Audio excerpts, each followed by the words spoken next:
Close Up presents Hello 8920. Close Up. The closer, the better. Hello 8920 জীবনের গল্প অনুষ্ঠানে অতিথি তার জীবনের গল্প, তার জীবন দর্শন, আবেগ, অনুভূতি স্বেচ্ছায় শেয়ার করেন। এখানে এমন অনেক বিষয় থাকতে পারে যেটা অপ্রাপ্তবয়স্করা অভিভাবকের অনুমতি নিয়ে শুনবেন। সর্বোপরি জীবনের গল্প থেকে পজিটিভ, ভালো অর্থে শিক্ষণীয় কিছু গ্রহণ করাই আমাদের উদ্দেশ্য। প্রিয় শ্রোতা, সবাইকে স্বাগত জানাচ্ছি ক্লোজ আপ প্রেজেন্টস হ্যালো 8920-তে। আর যে সেতু আছি এবং একটা ঐতিহাসিক জীবনের গল্প বা ঐতিহাসিক একটা পর্ব আমরা আজকে এখানে শুনছি, যেটা দুটো বুধবারে আমরা ভাগ করে শুনছি, কারণ এটা ছাড়া কিছু করার ছিল না। এটা হ্যালো 8920-র ইতিহাসে এটাই প্রথমবার ঘটলো। এরপরে আর ঘটবে কিনা আমি জানি না। আমাদের সাথে রয়েছে রানী জাবেদ, যার জীবনের গল্পের কিছুটা আমরা শুনেছিলাম গত বুধবারে, এবং আজকের এই বুধবার পর্যন্ত সেটা এক্সটেন্ড করতে হলো। আমি বাধ্য হয়েছি দুটো এপিসোডে গল্পটা বলাতে, এবং উনি অর্থাৎ আজকের অতিথি রানী জাবেদ, উনি সম্মত হয়েছেন, আবারও উনি চলে আসছেন শুধুমাত্র আপনাদের জন্য। কারণ আমি জানি আপনারাও অপেক্ষা করছেন যে ওনার জীবনের গল্পটা কি হয়, পরে আর কি ছিল। যা ছিল সেটা আপনি ভাবতেও পারবেন না, এটা আমি আপনাকে বলেছিলাম গত বুধবারে বিদায়ের সময়। এবং যারা প্রথম পর্ব কোনোভাবে মিস করে গেছেন, তারা আমার পেজে অর্থাৎ আর যে সেতু যে পেজটি রয়েছে সেখানে ফলো আপ করলেই একটা লিঙ্ক দেখতে পাবেন, যেটা ইউটিউবে একটা লিঙ্ক থাকবে, এবং সেখান থেকে আপনি সেটা ডাউনলোডও করতে পারবেন, শুনতে পারবেন। এছাড়া এবিসি অনলাইন লিখে ইউটিউবে সার্চ করলে যে চ্যানেলটি আসবে সেখানে এই শোটি আপনি পাবেন। আরেকটা ব্যাপার হচ্ছে যে আপনারা চাইলে কিন্তু আপনাদের মতামতগুলো এই শো সম্পর্কে বা যে কোনো মতামত আমাদের SMS করে জানাতে পারেন। 2221 এই হচ্ছে নাম্বার, শুরুতে জাস্ট এবিসি লিখবেন। ওকে, যাই হোক, সেখান থেকে শুরু করছি। অনেকগুলো এপিসোড আমি হ্যালো 8920-তে আছি আপনাদের কল্যাণে। আমি অনেকগুলো এপিসোডে ভেবেছি এই বোধহয় জীবন। আমি আবার এটাও মনের মধ্যে ছিল যে জীবনে ঘটতে পারে এমন কিছু যেটা আমি কল্পনাও করতে পারি না, যে কারণেই আমি আপনাদেরকে বারবার বলি যে জীবন কল্পনার চেয়েও বেশি কিছু, এবং তার হয়তো একেবারে উপযুক্ত প্রমাণটাই আজকে আমরা পাচ্ছি। আমরা গত এপিসোডে যেখানে শেষ করছিলাম সেখান থেকেই শুরু করব। আমাদের সাথে রানী জাবেদ রয়েছে, ওনাকে ধন্যবাদ দিয়ে শুরু করছি, কষ্ট করে আবারও এখানে এসে আমাদেরকে তার জীবনে গল্পটা উপহার দেওয়ার জন্য।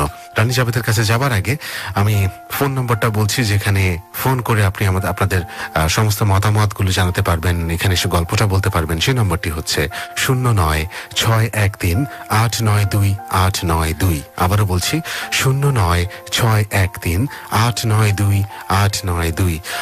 আর যে সেতু নামে একটা পেজ আছে ফেসবুকে, সেটাতে আপনি সরাসরি কানেক্টেড থাকতে পারবেন। পেজটাতে লাইক দিতে হবে আপনাকে। ইউআরএল অ্যাড্রেস দিয়ে সার্চ করবেন www.facebook.com/setu.abcradio। ওকে, আর এই পেজটি আর যে সেতু নামে আছে, প্লিজ এটাতে কানেক্টেড থাকুন। আমি কথা বাড়াচ্ছি না, রানী জাবেদ রয়েছে এখানে আমাদের স্টুডিওতে, এবং যেখানে আমরা শেষ করেছিলাম আমি একটু পেছনের থেকে টেনে আনি যে 7 বছর সংসার করার পর ওনার স্বামী আর্মি ছিলেন, ক্যাপ্টেন ছিলেন, এবং সাউথ আফ্রিকাতে মিশনে গিয়ে উনি সেখানে ট্রেনিংরত অবস্থায় মারা যান। বাচ্চাটাকেও দেখে যেতে পারেননি, 1.5 মাস গর্ভে রেখে বাচ্চাটাকে উনি ট্রেনিং এ যান। এবং এই মৃত্যু সংবাদটি যখনই শুনলেন, তখনই জাবেদের মা অর্থাৎ রানী জাবেদের শাশুড়ি তখনই সেখানে স্ট্রোক করে মারা যান। পৃথিবী তাকে অনেক কিছু দিয়েছে, আবার সবকিছু নিয়ে যাচ্ছে। জীবনের প্রথম অংশটা একটু ভাবুন, সেই অংশটারই কিন্তু ঘুরে ফিরে আবারও রিপিটেশন হলো এই অংশে। সেখান থেকে আমরা শুরু করছি।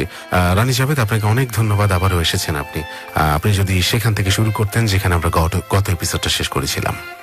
হ্যালো, আমি রানী জাবেদ, আবারও আপনাদের মাঝে আসছি। প্লিজ আমাকে শুনবেন আমার জীবনের কথাগুলো। তো আমার শাশুড়ি কথাটা শুনে ওইখানে স্ট্রোক করে, ওইখানে মারা যায়। তখন আমি সামনে ছিলাম, আমি এদিক দিয়ে বাবাকেও দেখতেছি যে বাবা কিছু বলতেছে না, আর মা এরকম। তো আমি বুঝতে পারি নাই যে মাকে ধরে চিৎতেছিলাম যে উঠো উঠো মা, তুমি উঠো, থাপড়াতেছিলাম তাকে, কিন্তু সে কথা বলে না। তখন আমাকে কিছু অ্যাঙ্গেল ধরে নিয়ে যায়, বলে যে পাগল মেয়ে, সে কোথা থেকে কথা বলবে, সে আর দুনিয়াতে নাই। তখন রুমে নিয়ে এসে আমাকে যাওয়ার পর আমি রুমটাকে, বাবা এখানে পড়ে আছে। আমাদের বাসায় শুধু বুয়া ছিলেন, আবেদ ছিলেন না বাসায়। তো তারপরে অ্যাঙ্গেলকে বলতেছিলাম যে কি বলেছেন এরকম, যে এরকম কি বলা হচ্ছে, বাবার কি হচ্ছে। আমি এটা মনে করছিলাম যে বাবার কিছু হয়েছে এরকম। বাবা মাঝে মাঝেই পড়ে যেত, তো বাবার হাই প্রেশারের লোক ছিল, তো এটা মনে করতাম যে বাবার এরকম কিছু হলো, যে এনেকে আঙ্কেল এরকম কিছু কথা বললো তার জন্য মা এরকম হলো। কিন্তু আমার মাথার মধ্যে ওইটা ছিল না, পুরো খুশি ছিলাম।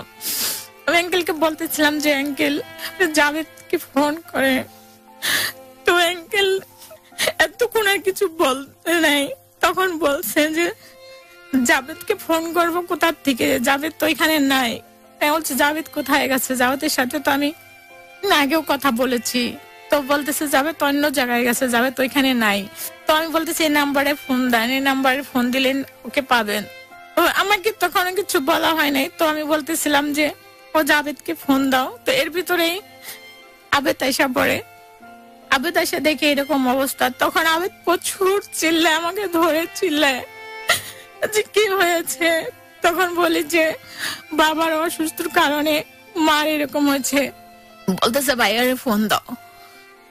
তখন বলছে ভাইয়ের ফোন দাও। আরো ওর বন্ধু বান্ধব এনেকে আশেপাশে যারা ছিল বাড়ি, তারাও আশেপাশে লোক এসেছে, এসে দেখে যে এরকম অবস্থা। তো ওখানে মাকে ওরা সবাই এনেকে নিয়ে যায়। তো আমি একটারও বসে পড়ি। এখন আর আমি কিছু বলতে পারতেছি না, শুধু দেখতেছিলাম যে মাকে যখন নিয়ে যায় ওরা ধরে গোসল দেওয়ার জন্য নিয়ে যায়, তখন প্রচুর গরম ছিল। তো বলতেছে যে বেশিক্ষণ রাখা যাবে না, আর বরফ নিয়ে আসছিল যে বরফের নিচে এনেকে রাখার জন্য। তো বাবা বলল যে বেশিক্ষণ রাখা যাবে না। তো আমি বলতেছিলাম যে কি বড় বেশিক্ষণ রাখা যাবে না, যতক্ষণ জাভেদ না আসবে ততক্ষণের মধ্যে মাকে কোথাও নিবে না, মা এখানে থাকবে। জাভেদ না আসা পর্যন্ত কোথাও মাকে নেবে না। আমার এতটুকু খেয়াল ছিল।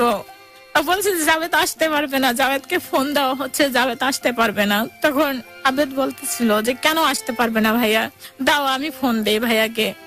তখন আঙ্কেল ভাইয়াকে সত্য কথা বলে দিচ্ছিল যে জাভেদ দুনিয়াতে নাই।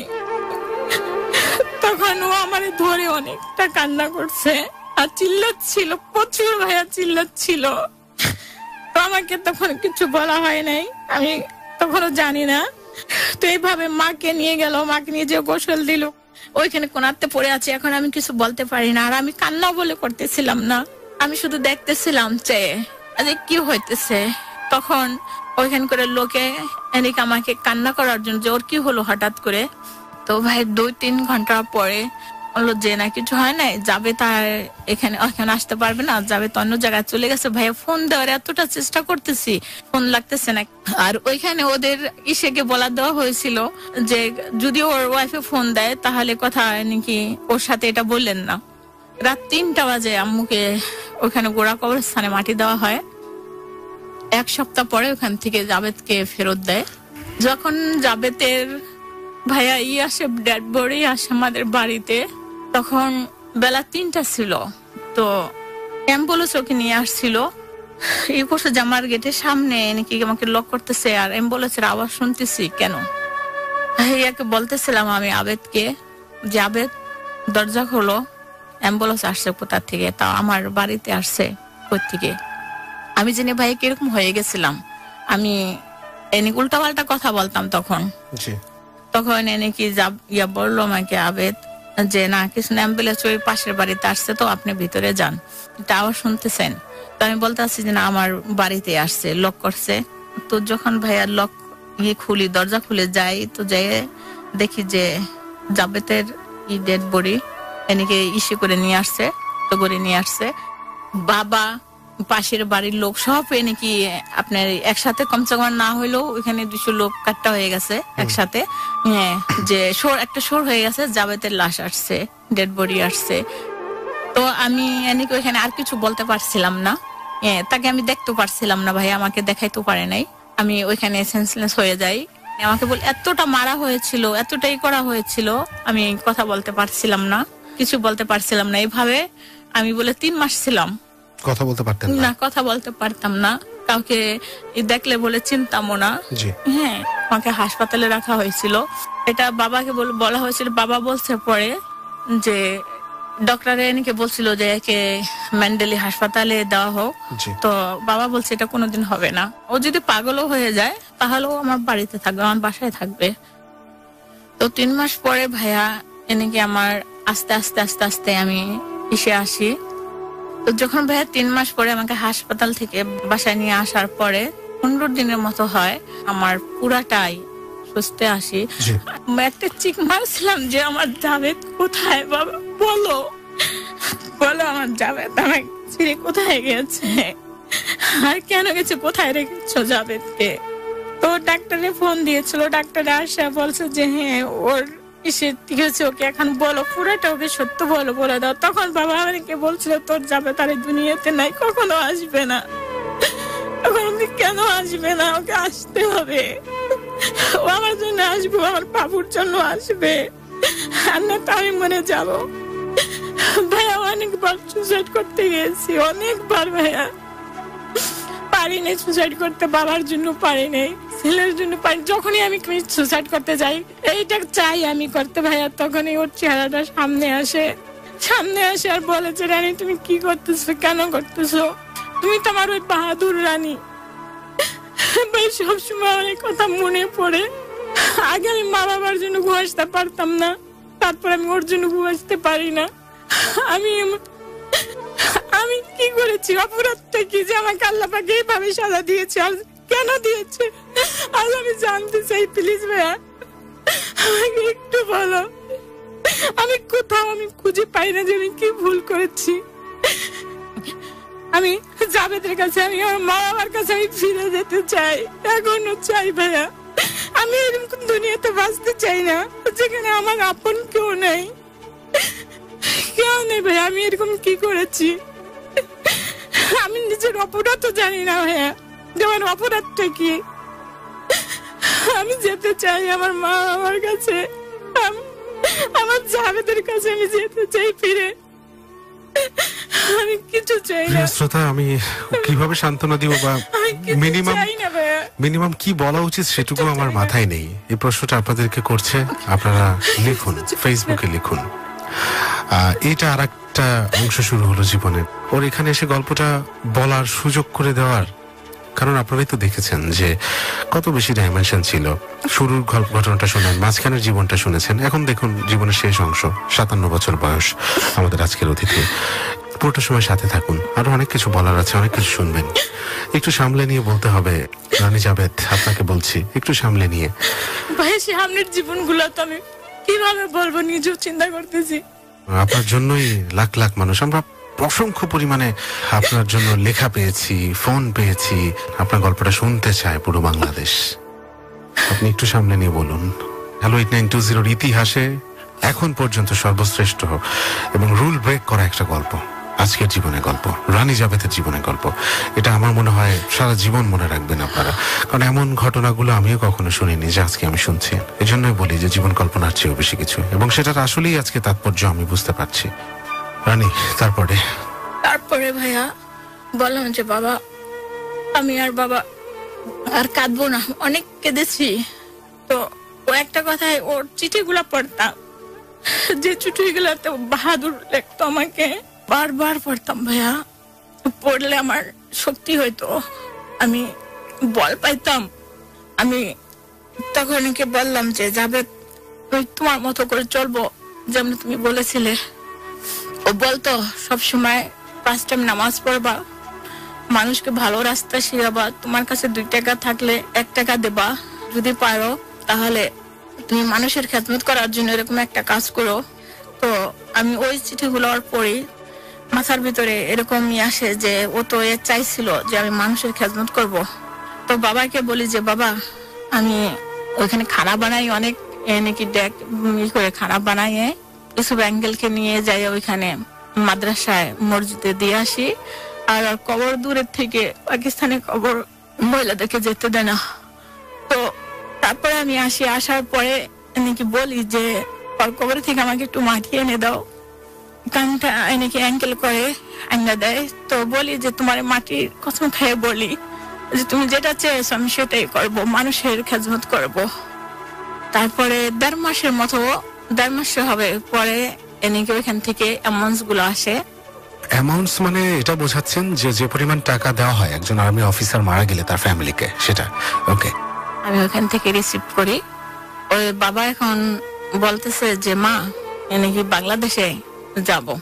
তো বাবাকে বলি যে ঠিক আছে তুমি যাও, আর আমার তখন আবার একটা কাজ থাকে, এসে কাজটা আমার হলে তারপরে আমি আসবো, বাংলাদেশে আসবো। আর যখন আসবো তখন অ্যাঙ্কেল বাগারা বললো কি যে আমরাও সবাই যাব, ইসুফ অ্যাঙ্কেল, তারপরে আমার ফুপু, তো আমরা সবাই নাকি যাব। তো এই টাকাগুলা করে বাবা চলে আসলো আবেদকে নিয়ে। আবেদ বাংলাদেশে চলে আসে। আবেদ বলতেছে যে আর এই দেশে থাকবো না। তো ওই সবই করে চলে আসে, টাকা পয়সা করে। আমার ওখানে একটা ডিজাইনার শো থাকে ইসলামাবাদে। তো আমি ওই কাজটা সারার পরে এতে আপনার 93-তে যে আমি বাংলাদেশে ভাইয়া ফিরি। আচ্ছা, আপনি 93-তে বাংলাদেশে ফেরেন, তাই তো? আর আপনার শ্বশুর আর তার ছোট ছেলে অনেক আগে বাংলাদেশে একেবারেই চলে আসে? হ্যাঁ, ওরা একেবারে চলে আসে। আচ্ছা, তারপরে আপনি ফুপুকে নিয়ে আসেন, তাই তো? হ্যাঁ, ফুপু আসে। আপনি ওখানে ছিলেন কি নিজের ওই যে ডিজাইনের কাজটা করতেন, খরচটা ওভাবেই চালাতেন নিজের, তাই তো? হ্যাঁ। এবং ফুপু তো ছিলই, তাই না? হ্যাঁ, ফুপু ছিল। তারপরে দ্বিতীয় কথা ছিল ওখান থেকে এলান হয়েছিল যে আমার ছেলের পুরো খরচটা ওখান থেকে 18 বছর পুরো হওয়া পর্যন্ত আর লেখাপড়া এভরিথিং যা হয় পুরো খরচ গভর্নমেন্ট করবে, গভর্নমেন্ট দিবে। জি, গভর্নমেন্ট দিবে। আর ওর বাবার জায়গাতে যদি ও জয়েন করতে চায় সেটাও সে পারবে। আচ্ছা, প্রিয় শ্রোতা, এরকম একটা অবস্থায় আমরা বিরতি নিচ্ছি। আপনি শুনছেন ক্লোজ আপ প্রেজেন্স হ্যালো 8920 এবং রানী জাবেদের গল্প শুনছেন, যেটা গত বুধবারের কিছুটা শুনেছেন এবং আজকে শুনছেন। পুরো অনুষ্ঠান জুড়ে এখনো জীবনের গল্পের প্রবেশও করিনি, মাত্র বাংলাদেশে আসলো। ওর জীবনের গল্পটা ধরে নিন যে এখন শুরু হতে যাচ্ছে, যেটা শুনে সহ্য করাটা অনেকখানি শক্ত হবে, আর ওইগুলো সহ্য করে কি করে বেঁচে আছে। এই কারণেই আজকে আপনাদের সামনে গল্পটা উপস্থাপন করছি। ছোট একটা বিরতি নিচ্ছি, ফিরছি কিছুক্ষণ পরে। Close Up presents Hello 8920. Close Up. The closer, the better. জীবনের গল্প শুনছেন আপনি এবং রানী জাবেদের জীবনের গল্প শুনছেন, যেটা এই অনুষ্ঠানের ইতিহাসটা ব্রেক করেছে। একটা গল্প আমরা 2 এপিসোডে ভাগ করে শোনাচ্ছি আপনাদেরকে, এছাড়া কোনো উপায় ছিল না, আমরা বাধ্য। এবং আপনারাও আমাদেরকে প্রচুর রিপ্লাই দিচ্ছেন, আপনাদেরকে অনেক ধন্যবাদ। সাথে থাকুন, লিখতে থাকুন। আপনারা ফেসবুকে এবিসি রেডিও 89.2 FM এর পেজে আপনারা চলে যান। ইউআরএল অ্যাড্রেসটা হচ্ছে facebook.com/ABC Radio 89.2 FM। এটা একটা ভেরিফাইড পেজ, আপনারা অনেকে কানেক্টেড আছেন। সেখানে পোস্টটা দেওয়া, এবং আর যে সেতু নামে যে পেজটা, সেখানেও একটা পোস্ট দেওয়া আছে। দুটো পেজই আপনারা লিখুন, এবং যে ফোন নাম্বারটা আছে সেই ফোন নাম্বারটায় ফোন করে এখানে এসে আপনি গল্প বলতে পারবেন। That is 09613892। আর যারা প্রথম পর্ব কোনোভাবে মিস করে গেছেন তাদের জন্য কিন্তু ইউটিউবে এই শোটি রয়েছে, সেখান থেকে ডাউনলোড করতে পারেন আপনি। আর যে সেতু নামে যে পেজটি রয়েছে, অর্থাৎ আমার যে পেজ, সেটাতে কানেক্টেড থাকলেই শোগুলো পাবেন। লিঙ্কগুলো আমি সেখানে পেস্ট করে দিব আপনার জন্য। Just stay connect with my page. যাচ্ছি অতিথির কাছে। আপনি বাংলাদেশে আসলেন ফুপুকে নিয়ে, আপনি কি একেবারেই চলে আসার? না। আচ্ছা, এটা আসে এনেকে আমার ফুপু এখানে সম্পত্তি ছিল আমার ফুপুর, তারপরে এনেকে আমার বাবার। তো ওই ফুপু বলতেছিল যে সম্পত্তিগুলা এনেকে বাংলাদেশে আর ফুপুর আসাও হয় নাই। আর ইসুফ আঙ্কেল সে নাকি বলছিল যে সে আমাকে অনেকটা বাহাদুর, যেরকম আমার হাজবেন্ড আমাকে বাহাদুর মনে করতো, সে আমাকে ওইরকম বাহাদুর ভাবে মনে করতো। আর সাপোর্টও সে আমাকে প্রচুর করেছে। তো সে বলছে যে এরকম বাহাদুর মা বাবার দেশটা দেখতে যাব, বাংলাদেশটা দেখতে যাবো। আর কয়েকবার এসেছিল সে। তো তখন ফুপু আসে, ফুপু শ্বশুর আসে, আর ফুপুর একটা বাচ্চা এনেকে আমার ফুফাতো ভাই সে আসে, আর আমি আসি, আর আমার ছেলে বাড়িতে যাই। যখন আমার বাবা তখন এসে থাকতো, কুমিল্লা থাকতো, আমাদের অরিজিনাল বাড়িটা সে বাড়িতে নাকি যেত না, কেন সে বাড়িগুলাতে মনে হয় গেলে অনেক কিছু মনে পড়তো বাবার। আর আমরা দেখতে গেছি। তারপর ওখানে যাওয়ার একটা উদ্দেশ্য এটা ছিল যে আমাদের যখন জং হয়, জংয়ের দৌরানে আমি অনেকটা পিছে চলে যাব, যে ওই টাইমে আমার দাদু আমার আম্মু তখন বেঁচে থাকে। তখন তারা নাকি তাদের যে আপনার বাড়ির কাগজাত থাকে, দলিল হতো, গয়না, তারপর এখান টাকা, তখন ওরা এই জিনিসগুলা, ওই আমাদের ঘর তখন পাকা ছিল, তখন ওইটা মাটির নিচে রেখে ওটাকে পাকা করে নাকি করে দেয়। ওটা শুধু আমার ফুপু জানে, আমি জানি না। আচ্ছা। জি। হ্যাঁ, তো এগুলো ওখানে রাখা ছিল। তোমার ফুপুর আসা এটার জন্য, ফুপু দেখার জন্য আসছে। আর ওইগুলো আর আমার যে ফুপুর যে জায়গা জমিগুলো পাবে সেগুলো নাকি ফুপু নাকি লিখে দেওয়ার জন্য আসছে আমার ছেলেকে, জি, সায়ানকে, যে সব নাকি ওকে লিখে দিব। তো এই আমি কিন্তু প্রথমবারে বাংলাদেশে আসি আমার ফুপুকে নিয়ে। কত বছর পর আসলেন? হ্যাঁ, তুমি মনে করেন ওই 71-এর সময় জঙ্গের পরে যান, আর ফিরছেন হচ্ছে কত সালে? এই 93 সালে। জি, বেশ অনেকগুলো বছর, 20 বছরেরও বেশি। জি, তখন ফেরার পরে মনে করেন ওই সব এমনকি ওই জায়গা জমি সব এমনকি এটাকে কি বলা হয় যে বেহাল উধাও। বাড়িতে গেলেও মনে করেন প্রচুর জায়গা জমি ছিল আমাদের। তো ওইগুলা এনেকে বাবা এনেকে ফুফুকে নিয়ে এনেকে আমার ওই আঙ্কেলকে নিয়ে বসে তার বাদে আমার ছেলের নামে এনেকে লিখে দেয়, শায়নের নামে, যে এই সব কিছু ওর। হ্যাঁ, ফুপুর যা থাকে। আর ওই যে ওইগুলা উঠানো হয় নিচে জমিনের 20 বছর পরেও। হ্যাঁ, ওইগুলা ওইভাবেই ছিল, খুব সুন্দর করে রাখা ছিল। হ্যাঁ, ওইভাবে প্লাস্টিক করে ওইভাবেই ছিল, ওইগুলা উঠানো হয়। তো ওইগুলা উঠানোর পরে সবাই এনেকি হয়ে যায়, জায়গা জমি কাগজ বাগারা সব এনেকি তখন এনেকি আমার দাদু এনেকি দাদি করে রেখেছিল। তো তারপরে এনেকি সব আমার ছেলের নামে দেওয়া হয়। ওইখানে একটা শিলমুড়িতে, যারা কুমিল্লার লোক তারা চিনবে এটা, তো শিলমুড়িতে নাকি একটা ইয়েছে বৌদ্ধ একটা মিনার আছে। আচ্ছা, বৌদ্ধদের মন্দির। বৌদ্ধদের, হ্যাঁ, অনেক খুব সুন্দর বানানো। ওটাকে অনেক লোক দেখতে যায় ওখানে গেলে। তো ওই জায়গাটাকে দেখার জন্য আমার ফুপু, আমি যাই নাই, আমার বাবু, আর আমার নাকি ওরা সবাই নাকি ওই দেখতে যায়। দেখার পরে ওইখান থেকে আমার বাবুটা হারায় যায়। বাবুটা হারায়? হ্যাঁ, বাবুটা হারায় যায়। মানে আপনি দেখতে যাননি তো বললেন? না, আমি যাই নাই। বাবুটা, আপনি আর বাবু কোথায় ছিলেন? বাসায় ছিলেন? না, বাবু ও আমার ফুপা, ওই আমার আঙ্কেল, জি, ওই ইসুফ আঙ্কেল। ও, ইসুফ আঙ্কেল বাংলাদেশে আসে? হ্যাঁ, হ্যাঁ। আচ্ছা, ইসুফ আঙ্কেল আর হচ্ছে আপনার বাচ্চাটা, তারপর আমার দেওর, এই সব নাকি ওইখানে ঘুরতে যায়। আচ্ছা, ঘুরতে যায় এলাকা, হ্যাঁ, দেখতে যায়, খুব সুন্দর জায়গা, ওইগুলা দেখতে যায়। ওইখান থেকে ও নাকি হারায় যায়। আমি জানি না আমার বাবুটা কোথায় আছে। অনেক দেরি হয়ে যায়, আর বাসায় কেউ আসে না। তো না আসতে নাকি বলতেছে এতটা দেরি হয়ে যেতেছে, কেন আসে না? আর তখন মোবাইল ফোন ছিল না যে ফোন করে জিজ্ঞাসা করব, এরকম কিছু। ওরা আবার থানাতে করে তারপর এন্ট্রি করে তারপরে আসছে। আপনি জানেন না তখন? না, আমি জানি না তখন। তো বাসায় এনেকি কেউ আসে না। এখন তখন এনেকি অনেকটা রাত হয়ে যায়, যে ওরা কোথায়, ওরা থানাতে এনেকি এন্ট্রি করতেছে, করছে। তো করার পরে এনেকি আসছে বাসায়, যে আয়সা এনেকি এখন কি করব আমরা, এখন ওকে কি জবাব দিব, আর এখন ওকে কি বলবো যে ও কোথায়। তারপরে বাসায় আসলো, আসার পরে নাকি ও বলতেছি শায়ন কোথায়। তো আমি মনে করতেছি যে ওরা মজা করতেছে আমার সাথে। ও বলতেছে, আবেদ বলতেছে শায়ন হারাই গেছে, এমনি একদম সিধা ভাবে শায়ন হারাই গেছে। আমি কি বলতেছে শায়ন হারাই গেছে, শায়ন কিভাবে হারায়, ও কেমনে হারাবে, মজা করো। তা আমি মনে করছি মজা করতেছে। তো এরপরে বলতেছে না ভাবি, মজা করতেছি না, সত্যিও হারাই গেছে, ওকে পাইতেছি না। আর ওকে না পাওয়াতে আমাদের এত দেরি হচ্ছে। আর এটা হচ্ছে, তো অ্যাঙ্কেলকে ধরে আমি বলতেছিলাম আমার বাবু কই, আমাকে কি বলতেছেন, এটা কি সত্যি না মিথ্যা? তো অ্যাঙ্কেলও এতটা বাহাদুর ছিলেন, কিন্তু ও বলতেছে আমার কাছে তো কোনো জবাব নাই মা, তোকে কি জবাব দিব, তোকে কি জবাব দিব।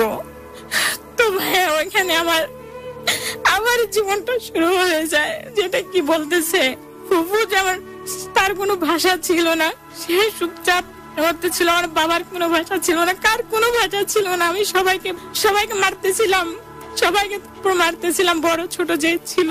আমি জানি না তখন আমি কি পাপ করেছি, সবাইকে আমি মারতেছিলাম। আমার বাবু কোথায় বলো, আমি তো ওয়াদা করছি জাবেদের সাথে যে আমি আর কখনো কাঁদবো না, আমি ওইভাবে চলবো যেভাবে ও চাবে। তো এটা কি হলো, আমার যাওয়ার 15 দিন আগে এটা হয়েছিল। তখন কি আবার আমার ভাইয়া ফোন আসে, আরে বাবা ভাইয়া আসে, যে আমি জানি না, আমি কিছু বলতেছি যে আপনাদের সাথে হয়েছে কিনা আমি জানি না, কেন হয়েছে সাথে আমি এটাও জানি না। তখন কাঁদতেছি আর সবাইকে মারতেছিলাম। আর নিজেকে ভাইয়া যখন পাগল হয়ে গেছিলাম তখন নিজেকে মারতেছিলাম, নিজের চুলকে ভাইয়া ছিনতেছিলাম, নিজেকে চুরি মারতেছিলাম, চুলগুলো ভাইয়া ছিঁড়ে আমি জমা করে ফেলছি। কি করতেছিলাম আমার নিজের কোনো হুঁশ ছিল না। এখনো দেখতে পারেন আমার গায়ে আমি নিজেকে কাটতাম যে কি হলো।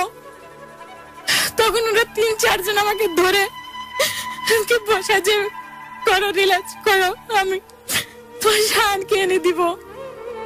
ভাই ছিলাম না, আর আমি পাচ্ছি না, আমি তখনও পাইনি, এখনো পাচ্ছি না। ভাই আমার জীবনের সাথে কি খেলার খেলছে আল্লাহ পাকে, কেন খেলছে? শুনেছি হুজুর পাক সাল্লাল্লাহু আলাইহি সাল্লাম ছিল অনেক, তার উম্মতের জন্য অনেকটা সে লড়ছে, কিন্তু আমার মনে হয় যে আমি আল্লাহ পাকে তার মতো আমাকে লড়াচ্ছে, আমাকে হচ্ছে। ভাইয়া তুমি আমার জায়গাতে একটুকু দাঁড়াইয়া দেখো, আমি কিভাবে বাঁচবো ভাইয়া বলো। তারপরে এরকম করে ভাইয়া আর আমার পাচ্ছিলাম না। পরের দিন আমি 15 দিন তাক পর্যন্ত ভাইয়া কিছু খাচ্ছিলাম না, পারছিলাম না, পানি আমার যায় নাই ভাইয়া। শুধু আমার আমি এদের থেকে মা করে ডাক দিত ওদের, আমি ভাই সব দুঃখ ভুলে গেছিলাম ওর মা ডাকে। যখন আমাকে মা করে ডাক দিত সব দুঃখ আমি মিটে যেতাম। সবকিছু হারানোর পরে তো আপনার একটা মাত্রই সম্বল ছিল, দুঃখ আমি মিটে যেত ভাইয়া। এই সন্তানটাকে হারালেন। আমি আমার জাভেদকে ওর চেহারা দেখতাম, কারণ জাবেদের তো অস্তিত্ব ওর মধ্যেই ছিল। আসলে আমি জাভেদের সবকিছু ওর ভিতরে পাইতাম। আমার জাভেদ ভাই এরকম এরকম করে হাঁটতো, যখন চলতো ও এরকম এরকম করে হাঁটতো, সব কিছু আমি দেখেছি। এখনো প্রিয় শ্রোতা, একটু উপলব্ধি করবেন আপনি, এখানে উপলব্ধি ছাড়া বোঝার বা বলার কিছুই নেই। আমিও বাকরুদ্ধ, আমিও কিছু বলতে পারছি না, কারণ এখানে কি যে বলা উচিত এটা আমি জানি না। আমি শুধু অপেক্ষা করছি যে বলে সামলে নি কখন বলবে। আল্লাহ ভাইয়া বল পরীক্ষা করে। ভাইয়া এটা কিরকম পরীক্ষা আমাকে একটু বলবে তোমরা, প্লিজ আমাকে একটু বলো এটা আমার কিরকম পরীক্ষা বলো। আমার মতো সব মায়েদের কাছে জিজ্ঞেস করি, বলো কিরকম পরীক্ষা আল্লাহ ভাইয়া করছে আমাকে। আমি কিভাবে সবাই বলে ধৈর্য করো, কিভাবে করবো বলো, আমাকে একটু বলো। জানি না এখানে কিভাবে সান্ত্বনা দিব, কিভাবে সামলাতে বলবো জানি না, কিন্তু লাখ লাখ মানুষ বসে আছে, পুরো বাংলাদেশ বসে আছে আপনার গল্পের জন্য।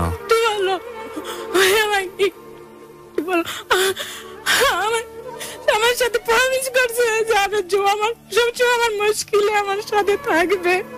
কোথায় আছে ভাইয়া বলো তো, কোন জায়গাতে আছে, কোথায় আছে, আমাকে নিয়ে যেতে বলো, আমি যাবো। প্রিয় শ্রোতা, আমরা যদিও এরকম সময় কোনো ব্রেক নেই না, কিন্তু আজকে নিতে আমি বাধ্য হচ্ছি যে রানী জাবেদের পক্ষে এখনই আবার গল্প বলা সম্ভব নয়।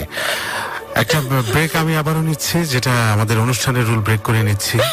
অনুষ্ঠানের জন্য রুল, কিন্তু রুল অনুষ্ঠানকে ছাপিয়ে নয়। আমরা একটা বিরতি নিচ্ছি, ও নিজেকে সামলা, কিছুক্ষণ সময় আমরা ওকে নিতে চাই। কোথাও যাবেন না, সাথে থাকুন। বলো ভাইয়া, কিভাবে বলো আমাকে, আমাকে আমার জামাতের কাছে পাঠাই দাও প্লিজ, আমার সহ্য, আমি সহ্য করতে পারছি না ভাইয়া, প্লিজ আমাকে। Close Up presents Hello 8920. Close Up. The closer, the better. প্রিয় শ্রোতা, স্বাগত জানাচ্ছি সবাইকে ক্লোজ আপ প্রেজেন্টস হ্যালো 8920-তে। আজকের এপিসোডটা নিয়ে আমার কিছু বলার নেই, কারণ গত বুধবার এই গল্পটা শুনেছেন আপনারা কিছুটা। যারা প্রথম পর্ব কোনোভাবে মিস করে গেছেন তাদের জন্য কিন্তু ইউটিউবে এই শোটি রয়েছে, সেখান থেকে ডাউনলোড করতে পারেন আপনি। আর যে সেতু নামে যে পেজটি রয়েছে, অর্থাৎ আমার যে পেজ, সেটাতে কানেক্টেড থাকলেই শোগুলো পাবেন। লিঙ্কগুলো আমি সেখানে পেস্ট করে দিব আপনার জন্য। Just stay connect with my page.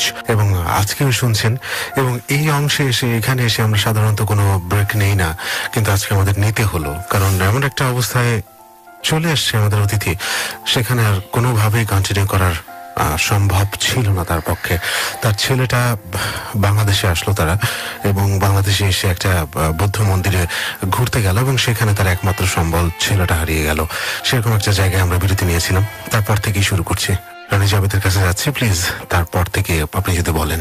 জি ভাইয়া, তো তখন ওখান থেকে মনে করেন আমার 15 দিন বাকি ছিল, সামনে 3 মাস পুরো হওয়ার। তো তারপরে আবার এনেকি ভিসা বাড়াইলাম, তো আরো 3 মাসের জন্য। তো বাড়ানোর পরে এখান থেকে আবার খোঁজাখুঁজি প্রচুর হয়েছে, প্রচুর।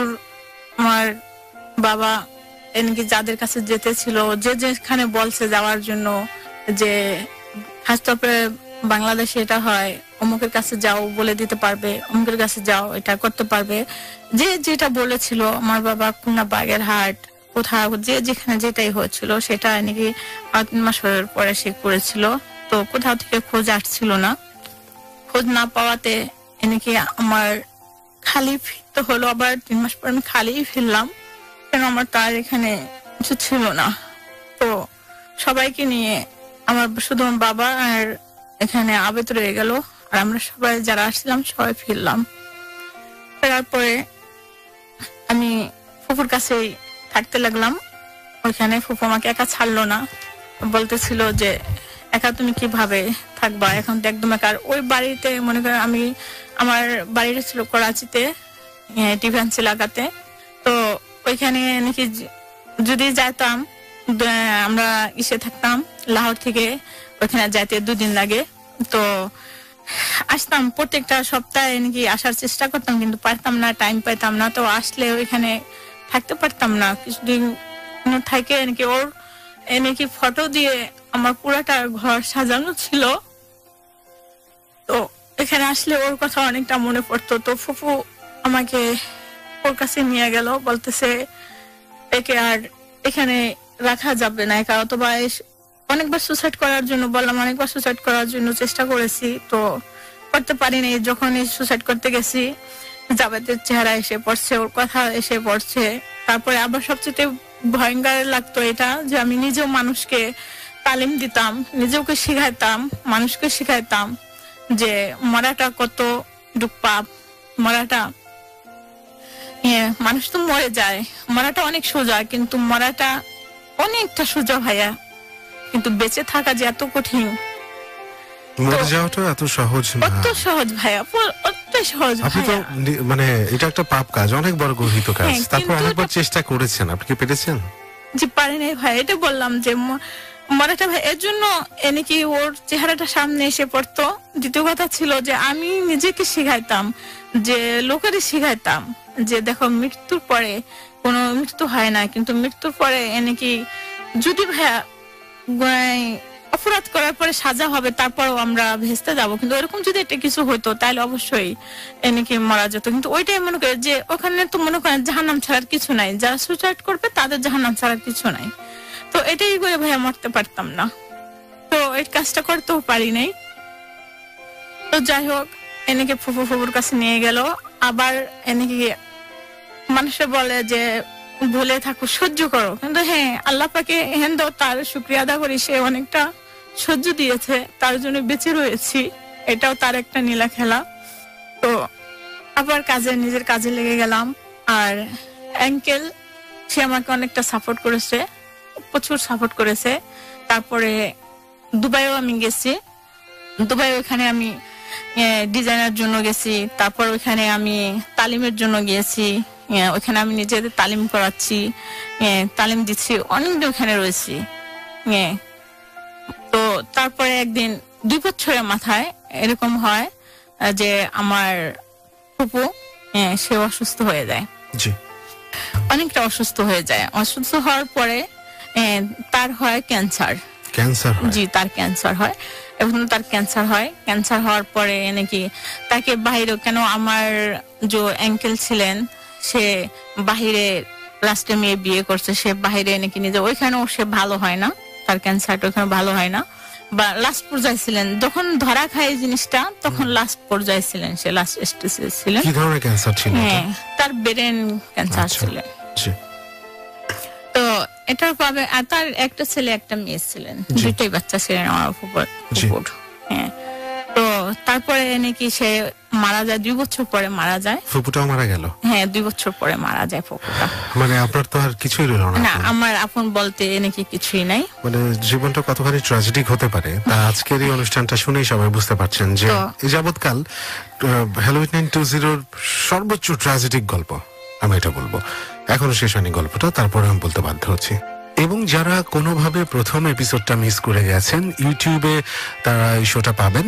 আমার পেজে কানেক্টেড থাকুন, সেখানে আমি লিংক দিয়ে দেবো, ইউটিউবের ডাউনলোড লিংক, সেখান থেকে পাবেন। এছাড়া চাইলে আপনি এবিসি অনলাইন লিখে ইউটিউবে যেই চ্যানেলটি আসবে সেখান থেকে এই শোটা শুনতে পারবেন। আর চাইলে আপনারা কিন্তু SMS ও করতে পারেন আমাদেরকে, এই শো সম্পর্কে যে কোনো মতামত জানাতে পারেন। 2221 অর্থাৎ 2221 এই হচ্ছে নাম্বার। শুরুতে লিখবেন এবিসি। হ্যাঁ, তারপরে তো পরে ভাইয়া ওখানে ফুপু 2 বছর পরে মারা যায়। 2 বছর পরে মারা গেলে আমি তখন মনে করি নিজেকে, নিজের সাথে নিজে কথা বলি। এখনো ভাই আমি একা রুমে যদি থাকি তো আমি নিজের সাথে নিজে কথা বলি, নিজের সাথে কথা বলি, নিজেরকে জবাব দেই। হ্যাঁ, তো এরকম একটা হয়ে গেলাম আর কি, যে কোনো লাগতো না, যেটা মন চাইতো সেটাই করতাম, যেটাই আসতো সেটাই করতাম। তো এখন আর বাধা এস নাই। আর এটা করতাম যে আমি এখন যে বেঁচে থাকবো তো শুধু নাকি মানুষের জন্য আমি ভালো কাজ করব। আমার শুধু একটা, এখনো ভাই আমার একটাই যে আমি মাদ্রাসা দিব, আমি ওই মাদ্রাসাতেই নাকি নিজে করব আর নিজে খেদমত করব, নিজে থাকবো, এরকম মাদ্রাসা, মহিলা মাদ্রাসা দিব। তো মাদ্রাসাটা আমার মায়ের নামে দিব, আমার এরকম ওইখানে আমি নিজে করব লাস্টে, এটা আমার ছিল। তো ওইটাই করে কাজ করতাম। তারপর দুবাইতে এনেকে ওইখানে করলাম, ওইখানে বেশ কিছুদিন রয়েছি। রওয়ার পরে ইসুফ আঙ্কেল একদিন ফোন করলো যে রানী তুমি আসো, পাকিস্তানে আসো। তো আমি বললাম কেন? তো বললো কি যে হ্যাঁ, এখানে একটা অর্ডার আছে ইসলামাবাদে, হ্যাঁ ভালো একটা অর্ডার পাবা তুমি, এতে তোমার হয়ে যাবে, তোমার আশাটা পূর্ণ হয়ে যাবে। তো অ্যাঙ্কেল আবার এরকম কিছুই করেছিল যে বাইরে থেকে ওখান থেকে আমি নাকি যদি মাদ্রাসা খুলতাম তারপরে অনেকটা ডোনেট পেতাম, এরকম একটা করেছিল সে। তো ওর পরে নাকি আমি আসলাম, পাকিস্তানে আসলাম। আসার পরে নাকি আমি ওই বুটিকের কাজগুলা নাকি ডেলিভারি গুলা করাইতেছি। ভাইয়া আমি 250 লোক আমার বুটিকে কাজ করতো, মানুষদের কাজ করাইতাম আমি। আচ্ছা আচ্ছা, অনেক বড় প্রতিষ্ঠান ছিল। জি, তো এটা আর এই জায়গাটা এরকম জায়গায় ছিল ভাইয়া, তারিক রোডে ছিল, যেটাকে দুবাই মার্কেট। ওখানে একটা জায়গার নাম আছে তারিক রোড, এনেকি সুপার মার্কেটের মতো, আর ওটাকে দুবাই মার্কেটও বলা হয়, যেখান থেকে বাইরের এনেকি হয় আর কি। তো ওইখানে আমার ইগুলা ছিল। তো ওইখান থেকে আমি অনেকটা ইনকাম করলাম। তারপরে ওই টাকাগুলা কিন্তু আমি বাবার কাছে পাঠাইতেছি বাংলাদেশে। আপনি আগে যে 1.5 কোটি রুপির মতো ইনকাম করলেন, তারপরে সেই টাকাগুলো তো বাবাকে দিয়েছেন? হ্যাঁ হ্যাঁ, বাবাকে দিয়েছেন, যে এই জন্য যে আমি যা কিছু করবো বাংলাদেশে করবো। হ্যাঁ, আমার কোনো পাকিস্তানে কিছু করার উদ্দেশ্য ছিল না। আপনার বাবা আর হচ্ছে আপনার স্বামীর ছোট ভাই, ওরা কি পার্মানেন্টলি দেশে চলে আসলো বাংলাদেশে? হ্যাঁ, ওরা পার্মানেন্টলি চলে আসলো। তো তারপরে নাকি আমি এই টাকাগুলো এখানে মাসে মাসে একটা টাকাগুলো পাঠাইতেছি, আর টাকা যার কাছে পাঠাইতেছি তার নাম ইউসুফ, নাকি তার বাড়িটাও ছিল কুমিল্লাতে। আর সেই ড্রাফট ওখান থেকে ভাইয়া ব্যাংকের এন্ট্রেন্স ছিল না তখন ছিল আপনার ড্রাফট, যেটাকে ড্রাফট বলা হয়। ওখান থেকে ড্রাফট হিসাবে, যেমন টাকাটা আমি আপনার কাছে দিয়েছি, আপনি এখান থেকে আপনি বাংলাদেশে পেড করছেন, আপনার বাড়ির থেকে অন্য কেউ নিয়ে গেছে, আমার বাবা নিছে অথবা আগে নিছে, এরকম ভাবে। তো যেমনি আমি মনে করেন যেভাবেই কেন সব টাকাগুলো বাবাকে দিতাম।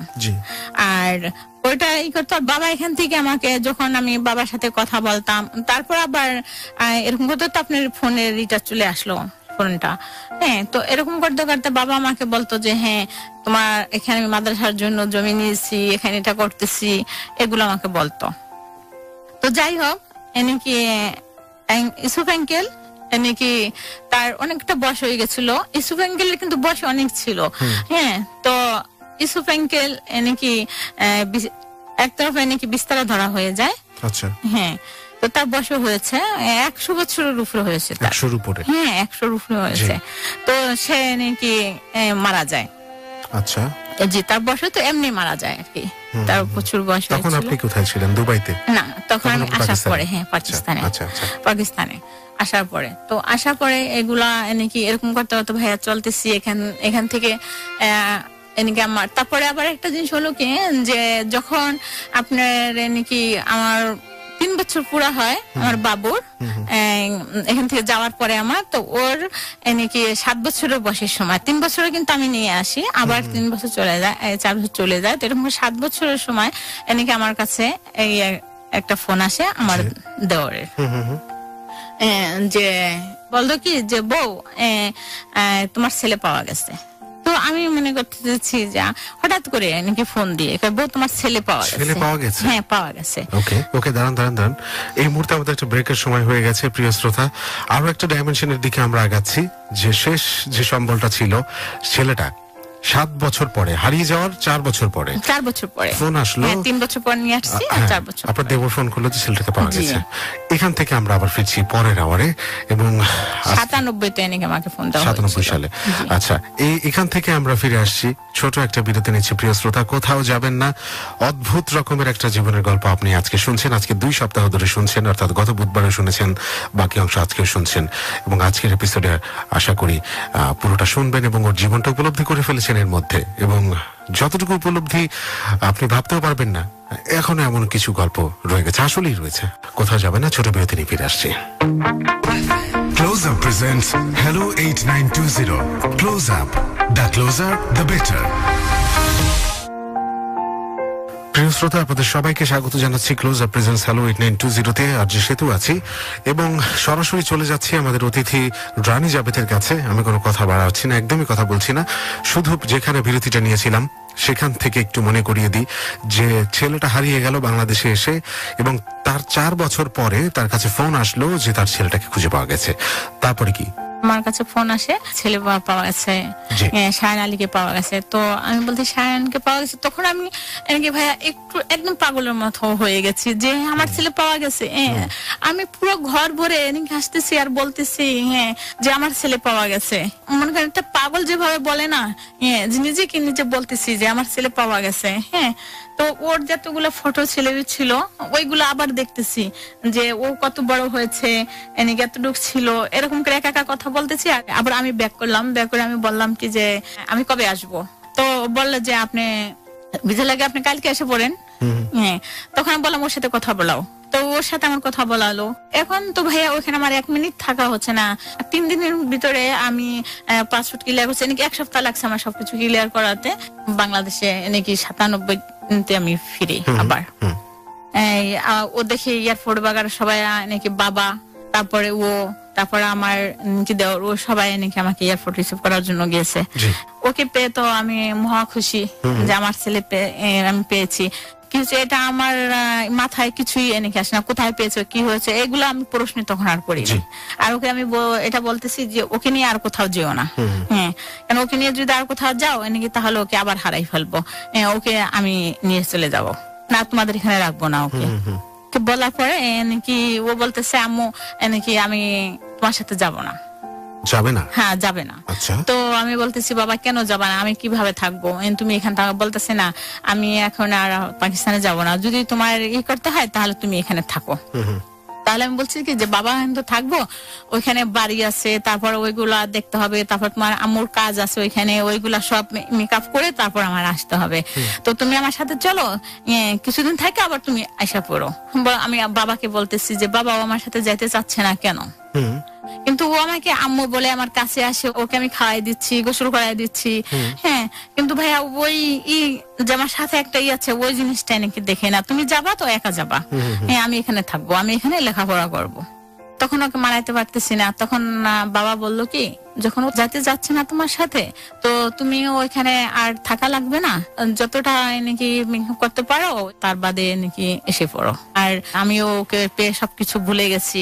আর আরেকটা জিনিস বললাম যে যদি জোর জবরদস্তি এরকম করে নিয়ে যায়, তো ওর যদি কোনো সমস্যা হয়, আমি এটা আবার বলেছিলাম আমার শ্বশুরকে আর আমার দেওরকে যে আবেদ তুমি কি এটা টেস্ট করছো, কোথায় পেয়েছো, আর ও কি বাকি কি আমার সন্তান?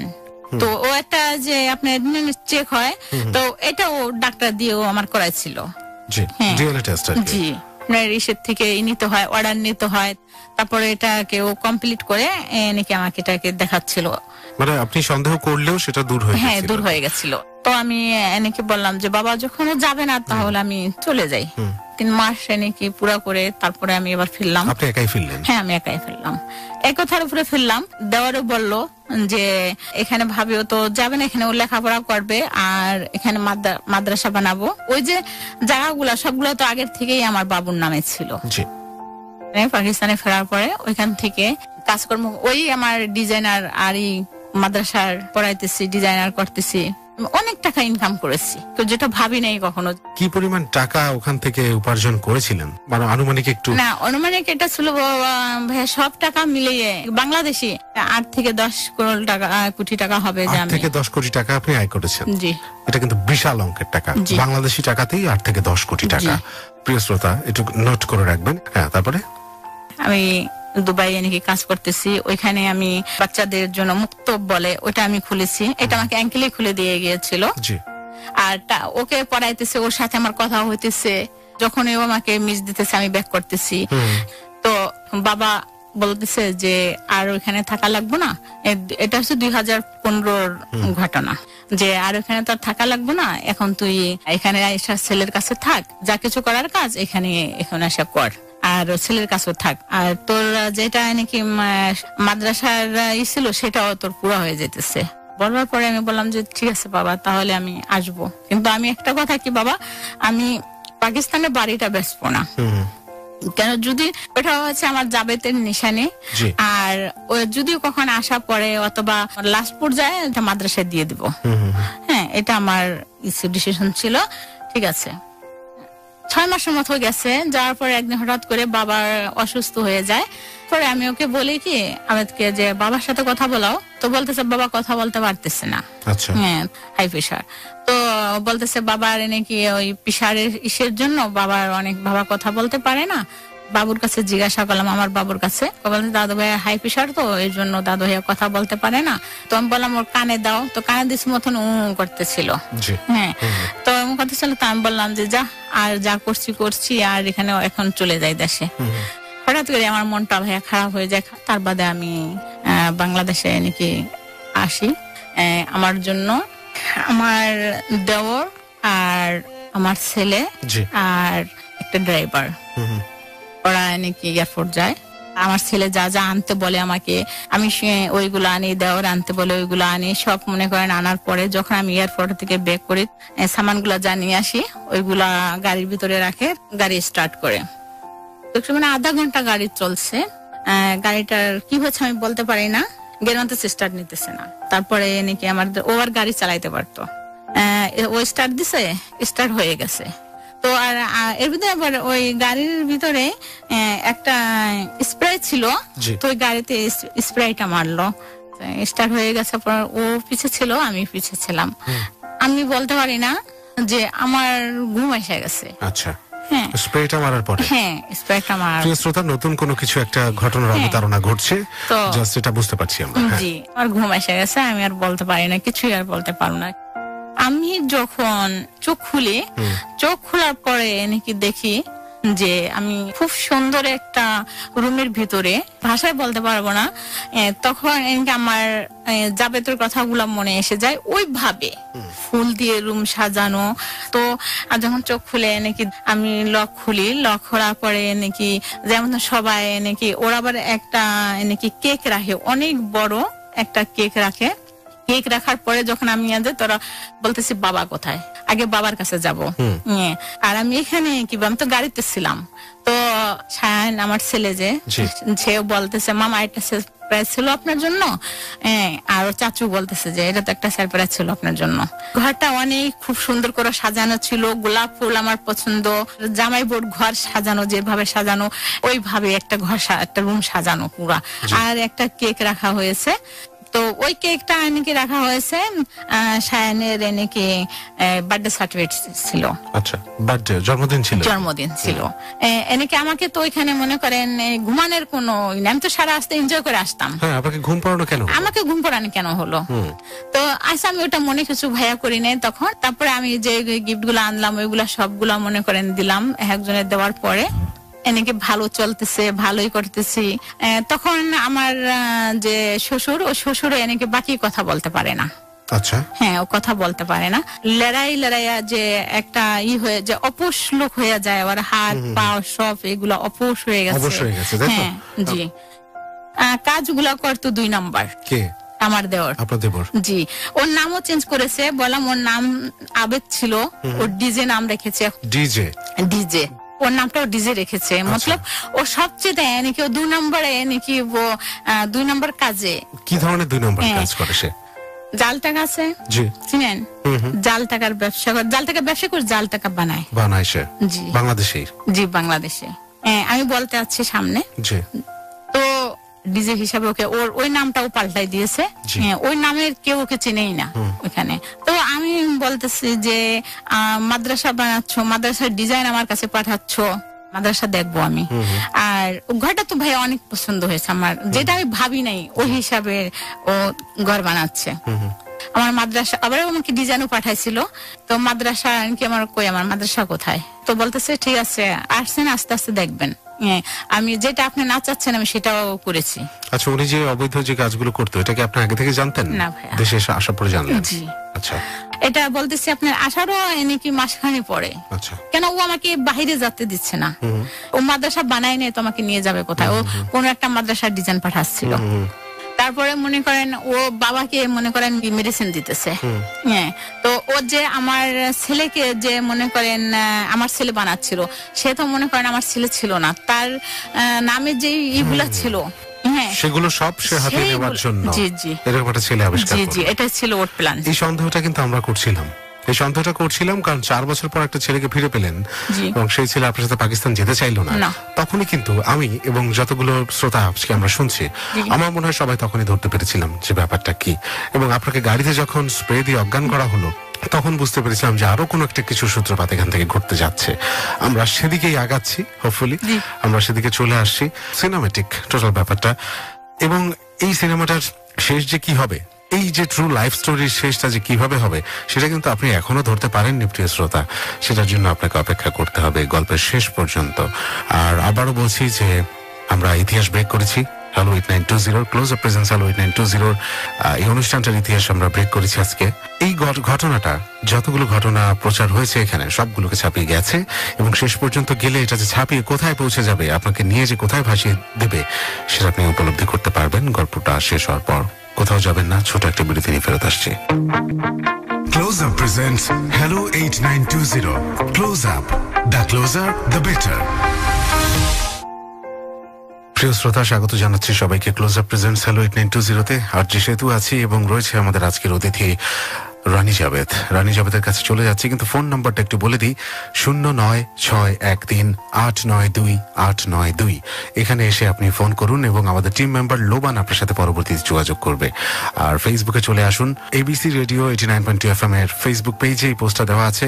একই সাথে আরজে সেতু নামে যে পেজটি আছে সেখানেও এই পোস্টটা শেয়ার করা আছে, সেখানে চলে যান আপনারা এবং আরজে সেতুর পেজে আপনি ওর ভিডিও দেখতে পাবেন। গত সপ্তাহে যেখানে দেখতে পেয়েছেন সেই একই জায়গায় সেখানে লিখুন এবং এই পেজটির সাথে কানেক্টেড হন। সরাসরি আপনার সাথে যোগাযোগ করবো। বাই দ্য ওয়ে, গল্পে ফিরছি, রানী জাবেদের কাছে ফিরছি যে উনি দেশে ফেরার 1 মাস পরে বুঝতে পারলেন যে ওনার দেবর অসৎ উপায়ে অর্থ উপার্জন করেন এবং ওনার সাথে বেইমানি করেছেন, যার শুরুটা উনি ধরতে পেরেছেন। এবং যে ছেলেটাকে ওনার ছেলে বলে বানিয়ে হাজির করা হয়েছে সেই ছেলেটা আসলে ওনার নয়, কারণ ওনার ছেলের নামে ওনার ফুপু বাংলাদেশের যাবতীয় সম্পত্তি লিখে দিয়েছে এবং সেটা একটা বিগ অ্যামাউন্টের সম্পত্তি ছিল।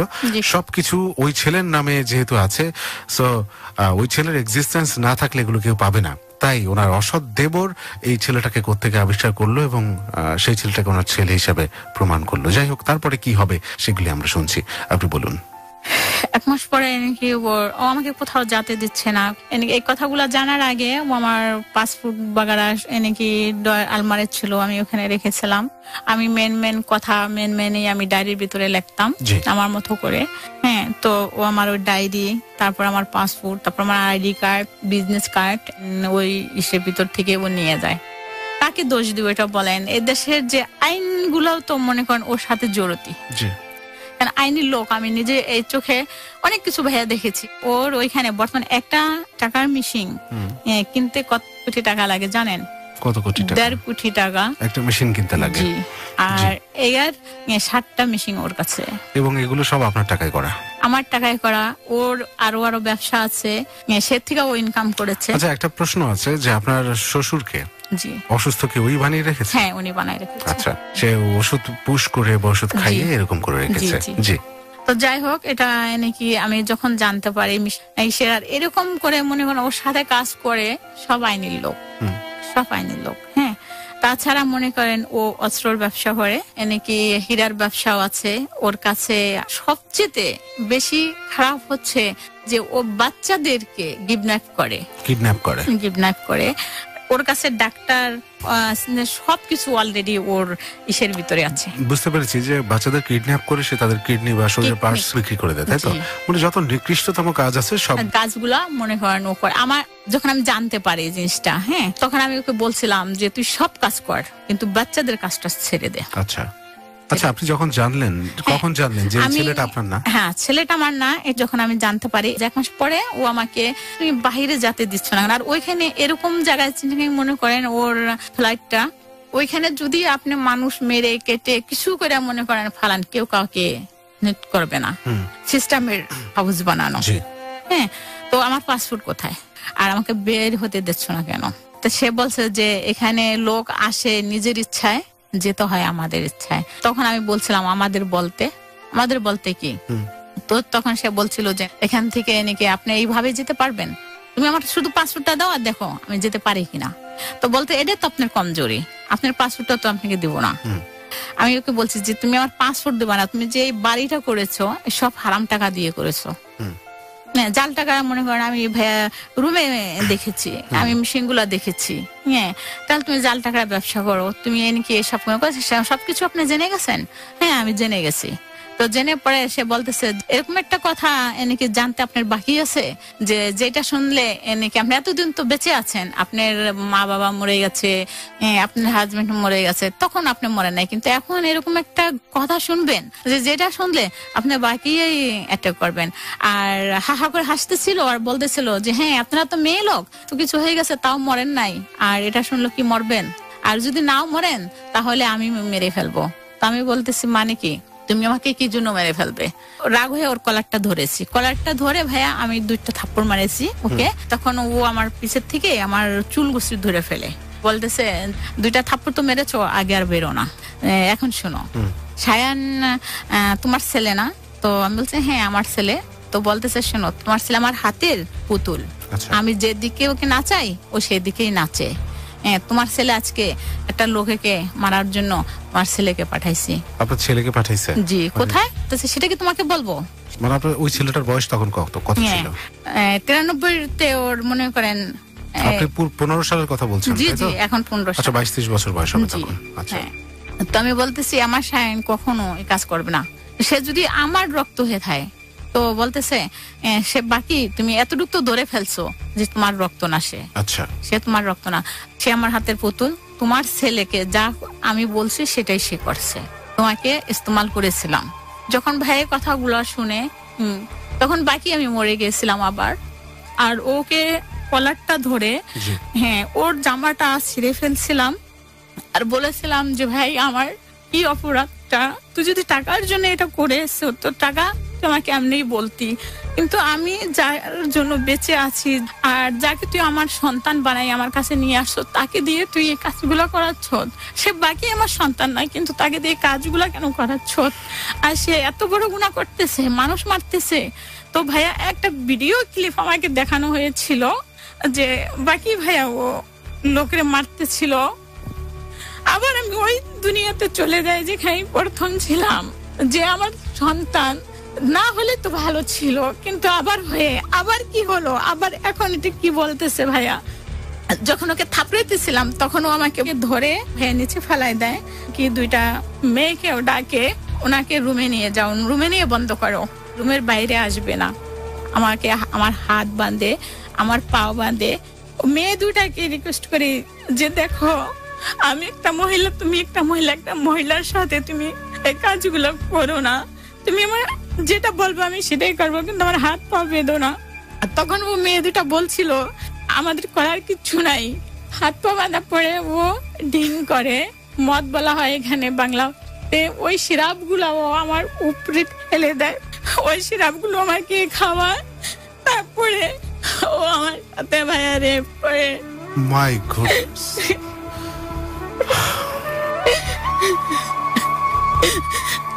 পশুত্ব কোথা থেকে বের হয়? মানুষের মধ্যে যে পশু আছে, আমি বারবার বলি, এই পশুত্বটাকে দমন করাই হচ্ছে হিউম্যানিটি, মানবিকতা। আমার মুখ খুলে 2-1টা মাই মেয়ে গড।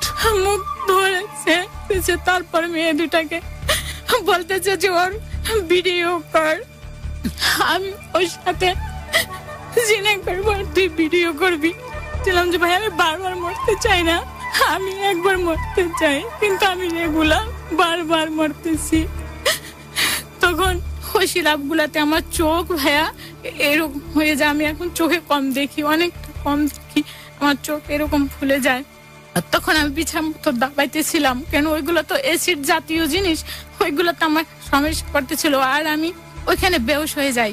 তার পরবর্তীতে আমি তখন আমার হুট ছিল, আমি জানি যে ওরা আমার ভিডিও করতেছিল। তো তারপর ওই মেয়ে 2টা আমাকে গোসল করায়, কিন্তু আমার বলার কিছুই ছিল না।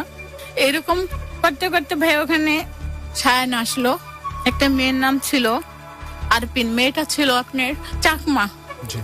ওইখানে সবগুলা মেয়ে দিয়ে যে ও কাজ করায় তো সবগুলো চাকমা ছিল। আচ্ছা। যে আরপিন মেয়েটা ছিল, ওই আরপিন মেয়েটা ও সায়ানকে ভালোবাসতো। সায়ান ও 1 সপ্তাহ পরে আসে, আমার সাথে যেটা হয়েছে ওই কথাগুলো ওকে বলে। হ্যাঁ, বলার পরে ও বলতেছে যে ওর মা আবার মারা যায় ছোটবেলায়। সায়ানের মা জি, ও অনেকটা মনে করেন গরিব ছেলে।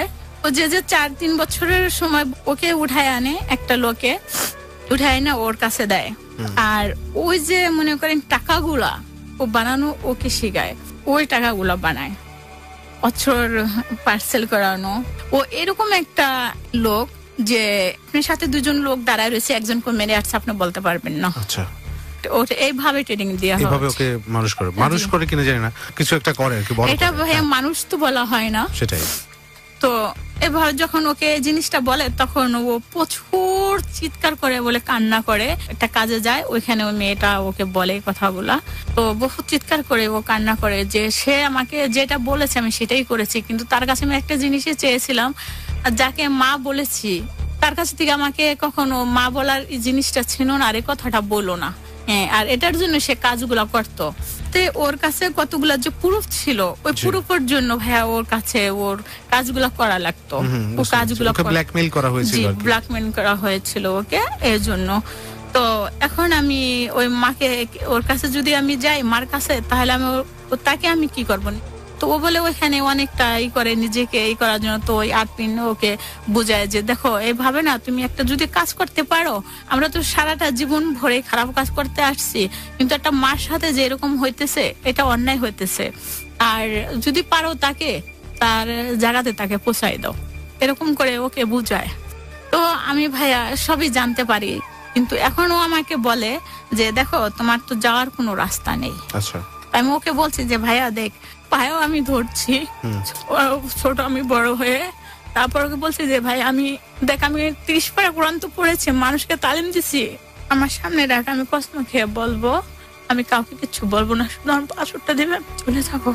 আমি যাকে ছেলে বলছি, আমার জীবনে একটা জিনিসই ছিল, আমার জাবেতের আমানত, তুই সেটাও ভান করছো, তাহলে মনে করো আমার তো আর কিছু নাই, আমাকে শুধু পাসপোর্টটা দিয়ে দেয়, আমি কসম খেয়ে বলি আমি চলে যাবো। আর ও যদি ভাই আমাকে পাসপোর্টটা দিত, তাহলে বাকি আমি চলে যেতাম, আমি এখানে থাকতাম না। ও পাসপোর্টটা আনে, আনার পরে বলতেছে এই যে নাও, এই নাও, এরকম করে আমার সাথে খেলতেছে। কারণ আমার একটা জিদ ছিল, কেন যেন ওর দেখলে আমার তারপর থেকে আমাকে নিজেকে ঘৃণা হতো।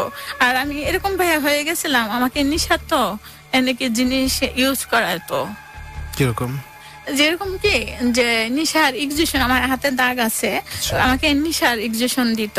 ও যখন ভাইয়া আমার সাথে এনে কি এটাকে আমি রেপ বলি ভাইয়া, যখন ও আমার সাথে করতো তখন আমাকে নিশার গুলি খাওয়াতো। বেশিরভাগে ও মদ চিনো, পানির মত হয় গুলা, হ্যাঁ, তো ওই মতের ভিতরে ও নিশার জিনিস মিলাই বেশিরভাগে খাওয়াই দিত। এবং তারপর আপনার সাথে জি হ্যাঁ জি রে। তো ওইগুলাতে ভাইয়া আমার এখনো সমস্যা আছে। আমি আমার গতর কাফে আমি পড়ে যাই আর বেশিক্ষণ বসে থাকতে পারি না। আবার এই পাটাতে সমস্যা আছে, পাটা দেখতে পারো অনেকটা ফুলা, অনেকে ফুলে যায়।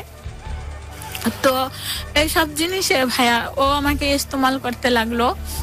তো আর বললো, আমার মনে হয় আমরা একটা বিরতি নিয়ে আবার, কারণ সেই একইভাবে মানে এত বেশি ট্র্যাজেডিক একটা লাইফ হতে পারে যেটা বলতে কিভাবে পারছেন আপনি এতক্ষণ আমি জানি না। আমি কিন্তু শুনতে হচ্ছে আমাকে, কারণ সারা বাংলাদেশ অপেক্ষা করছে গল্পটা শোনার জন্য, শুনতে হচ্ছে প্রিয় শ্রোতা।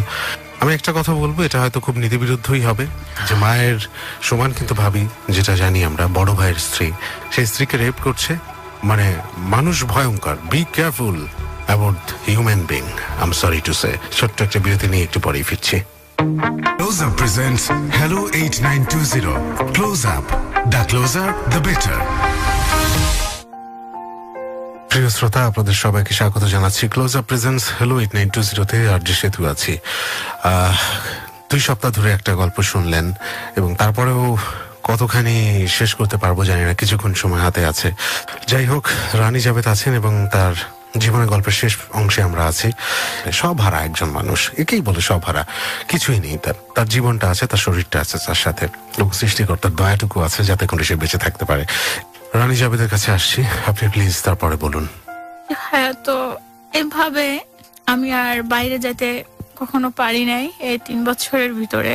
আর হতো কি, আমি আমার বাবার কাছে যখন যাইতাম, বাবা হুইল চেয়ারে ছিল, ডাক্তার সিস্টার সবাই ওর কাছে ছিল। মানে হুইল চেয়ারে থাকতেন উনি না? ওনাকে শারীরিকভাবে অক্ষম করে ফেলা হলো ওষুধ পুশ করে। জি, এটা ওনার ছেলেই করলো। জি, ওনার ছেলে। ওনার কাছে যাইতাম, ওনার হাত পা কাঁপতো, কথা বলতে পারতো না। ও আমাকে দেখে যখনই দেখতো শুধু চোখ বেয়ে পানি পড়তো, আর কিছু বলার চেষ্টা করলো ও পারতো না। তো আমি আমার বাবার কি হুইল চেয়ার তো বসা থাকতো, তো আমি এমনি নিচে বসা বাবার পার উপরে এমনি মাথা দিয়ে বসে থাকতাম। এই সবগুলো কথা বাবাকে বলতাম। তুমি তো একটু হলো আজ পাইছিলা, তখন তুমি আমাকে বলতা, আমি বাংলাদেশে আসতাম না। আমি যে 10 কোটি 8 কোটি টাকা ভাইয়া হারাচ্ছি, এটার জন্য আমার কোনো আফসোস নাই। কিন্তু জিনিস ছিল শুধু আমার না, এটা সব মহিলাদের জন্য, যে তার ইজ্জতটা ভাইয়া যখন আমার সেটাই নাই, তখন আমাকে বলো আমি কি করব। তো তার চোখের পানি আমার উপরে পড়তো, সে কিছুই বলতে পারতো না। তো ওকে আমি প্রচুর ভাইয়া পায়ে ধরছি। একটা মানুষের কাছে যদি বলা হয় সে জিনিসটা বুঝে, একটা জানোয়ারের কাছে যদি আপনি বলেন সে কি বুঝবে। তো আমাকে বলছিল, তুমি আমাকে কখনো ভাই বলবা না, তুমি আমাকে বিয়ে করে ফেলো। তো আমি ওকে বলছিলাম যে ভিক্ষা করে সে যদি আমাকে প্রপোজ করতো রাজি হইতাম, কিন্তু একটা অপরাধীর সাথে থাকতে আমি রাজি না। তো বলছে যদি না থাকতে রাজি তাহলে তুই এভাবেই মর। আর তুই টাকা করে এই কথা বলতো। হ্যাঁ, আমি ওকে আবার বলছিলাম তোর কাছে বিয়ে করব, একটা শরত আছে, তাহলে তুই জালটা খাবা না, আমার আপত্তি নাই, শুধু তুই ওই বাচ্চাদের কিডন্যাপ করে তাদেরকে শরীরের অঙ্গ বিক্রি করিস না। হ্যাঁ, এইগুলা করিস না, আমি তোর কাছে বিয়ে করব। ও বলতেছে এটা তো হবে না, আরো খারাপ কথা বলে আর কি। আমি ভাইয়া ওই কথাগুলো বলতে পারি না, যে ওইভাবে যেভাবে ল্যাঙ্গুয়েজ গুলা ইউজ করেছে আমার সাথে। আমাকে বললো যে তুই যদি বিয়ে না করস তুইও আমার বাপের মতো থাক। ও বলতেছে ও তো আমার বাবা, আমি বাবাকে করতে পারছি আর তুই কি। ওইটা মনে করেছিল ওই বাড়িটা বিক্রি করে টাকাগুলো ওকে দিব। তো ওই বাড়িটা ভাইয়া তো আমি বিক্রি করব না, এটা আগেই বলেছিলাম। তো এইভাবে ভাইয়া আমার 3টা বছর ওইখানে আটকা ছিলাম। এরকম ভাবে আমার সাথে মনে করেন হয় যেগুলো হইতে ছিল, এবং অনেক কিছুই আছে যেগুলো আপনি আর বলার শক্তিটুকু এখন নাই। জি। তো একদিন নাকি আমার সাথে কথা হয় সায়ানের সাথে, ওই আমাকে বলে, ও আমাকে মারমত হয়ে দেখে। আর ওর একটাই জিনিস ছিল কি, আমি কমজোর ছিলাম। ও যখন আমাকে আম্মু ডাকতো, তো ওই আম্মুর যখন ভাই আমাকে ডাকতো তখন আমি সব দুঃখগুলো ভুলে যাইতাম।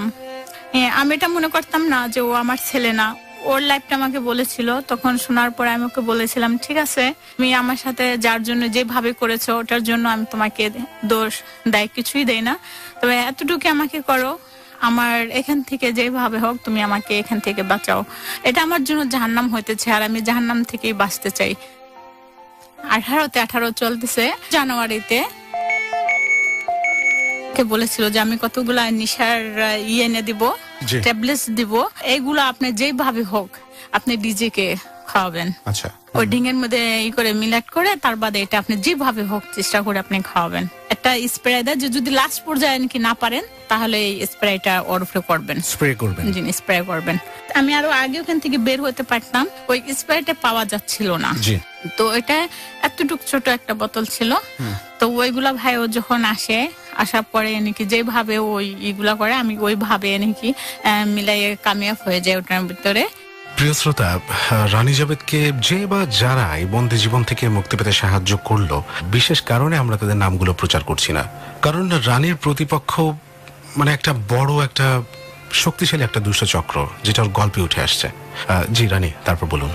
ওই শ্রাপ যে ও পান করে, জি জি, আর যখন ও মনে করেন না আসে বিস্তারিত, তখন আমি ওকে ওই স্প্রেটাও করি ওর মুখে স্প্রে করেন? জি, ওর মুখে স্প্রে করে। আগে ও ডিং করার পরে এমনি শুয়ে পড়ার পরে আমার এনেকি ডাক ধরে যে তুই আজকেই এনেকি মরে যাচ্ছে। হ্যাঁ, তো এই জন্য আমি ওকে ওই স্প্রেটা করি। করার পরে ও একদমই এনেকি শুয়ে পড়ে। ওকে আমি হিলাচ্ছিলাম, ওর যে মোবাইলটা ইউজ করছিল ওর পকেট থেকে সেই মোবাইলটা বের করে নিয়েছিলাম। তো এগুলো আমি করেছিলাম, আর বাহিরের যেগুলো করার ছিল ওইগুলা বের করে জানুয়ারির 11 তারিখে। এই বাসাটা হচ্ছে আপনার চিটাগাং। জি, আচ্ছা। যে গাড়িটা ভাই নিয়ে আসো, গাড়িটা ব্ল্যাক কালারের থাকে, করোলা গাড়ি থাকে ব্ল্যাক, ওটার সবে বডিটা নাকি সব ব্ল্যাক থাকে। ব্ল্যাক এটা হচ্ছে যে আপনি বাইরে ভিতর থেকে দেখবেন, আপনি কেউ বাইরে থেকে দেখতে পারবেন না। গ্লাসটা এরকম করা, গ্লাস এরকম করা। ওদের সব গাড়িগুলো এরকম ভাবে ইউজ হয়। বলে যে আমি যার কাছে আপনাকে দিয়ে আসবো ওইখানে মাত্র আপনি 1 সপ্তাহ থাকবেন, তারপর ওইখান থেকে বের করে এমনকি বাইরে পাঠানোর চেষ্টা করবো, অথবা দুবাই অথবা পাকিস্তান। আচ্ছা। ফেনীতে একটা লোক আসে, অনেকটা বুজুর্গ বয়স্ক লোক, এই বড় দাড়ি, একটা টুপি মাথায়, যেরকম হজ করে লোক আসে না এভাবে। তাকে বলছে এর জানি কিছু হয় না, 1 সপ্তাহ তুমি তোমার কাছে রাখবা। আমরা ওখান থেকে গাড়িতে বসে না, ওর বসে ট্রেনের রাস্তা ইউজ করে। তো এখান থেকে আমরা আসি স্টেশনে, ঢাকাতে। আচ্ছা, কমলাপুর স্টেশন। তারপরে আমাকে নিয়ে যায় ওর বাসাটা থাকে টুঙ্গিতে। 15 দিন ভালোভাবে এনেকি চলতেছে, ও আমাকে কিছু বলতেছে না। বাবার মতো একটা লোক দেখে, এরকমই বয়স্ক, ও 5 টাইম নামাজ পড়ে, টুপি রাখে মাথায়, কিন্তু ভাইয়া ওরও ব্যবসায়ী গুলাই। আচ্ছা, একই দলের লোক, একই ওরই ব্যবসায়ী গুলা। ওর একটা আপন ভাতিজি, সেই আপন ভাতিজিকে দিয়েবো এই সব ব্যবসা করায়। তো একটা রুম নাকি করে রাখছে, এটাতে নামাজ পড়ে সব লোক, নাকি সোবাচের বাগার সব রাখা আছে। আরেক 2টা রুম, একটা রুমের মধ্যে ওর ভাতিজি, আর 2টা রুম ও ইউজ করে। বাইরে থেকে লোক আসে, এনজয় করে চলে যায়।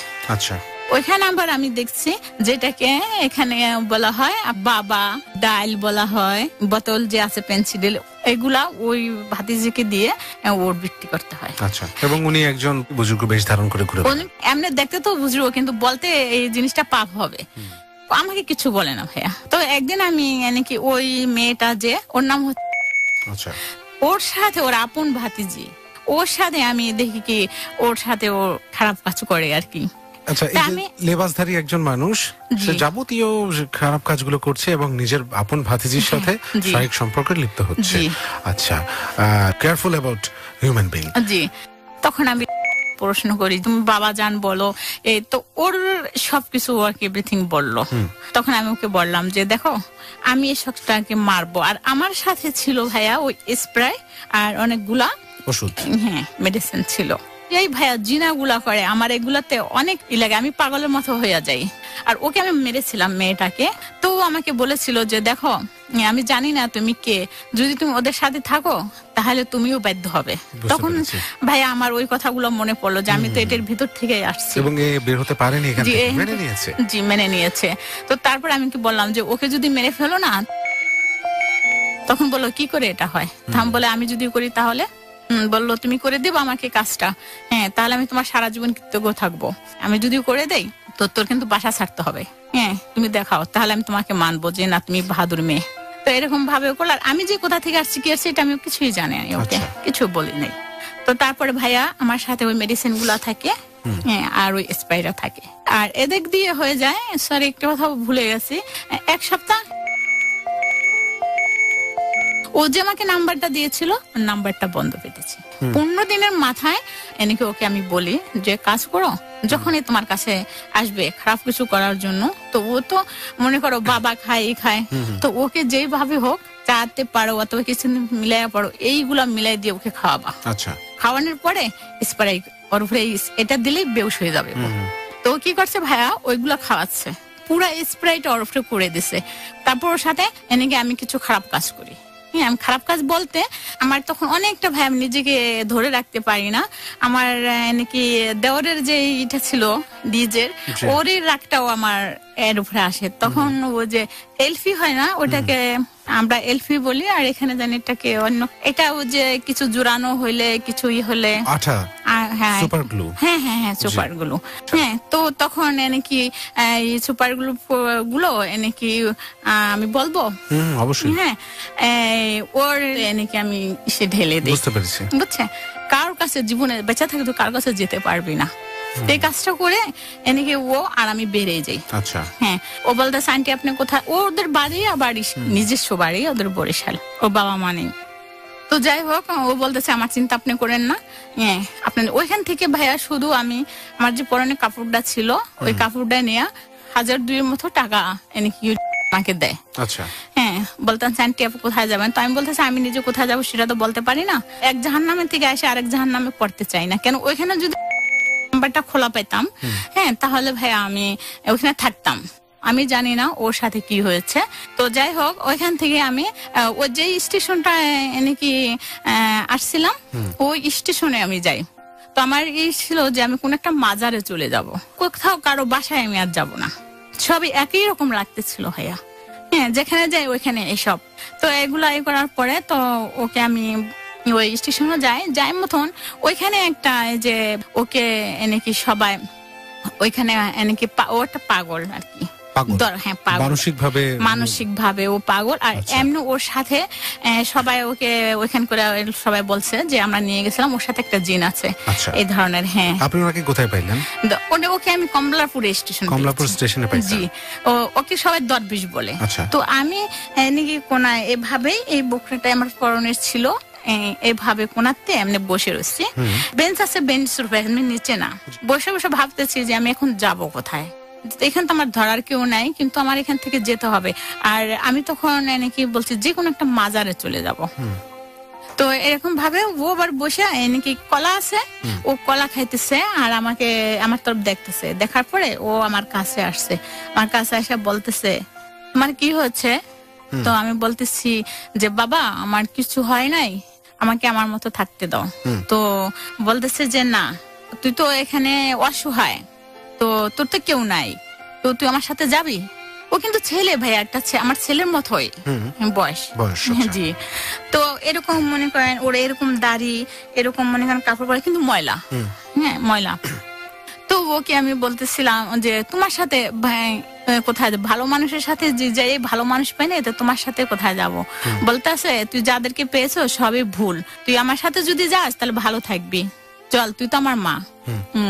তো আমি বলতেছি যে মা লাস্টটা শুনে ভাইয়া আমি ওইখানে একটু দুর্বলতা হয়ে গেছি আর কি, যে ও মা বলতেছে তো যদি কেউ নাই তাহলে ওর সাথে যেয়ে দেখি কি হয়। তো ভাইয়া আমি ওর সাথে নাকি যে আমি কেউ কোথা থেকে যাবা, তো বলতেছে আয় আমার সাথে আয়।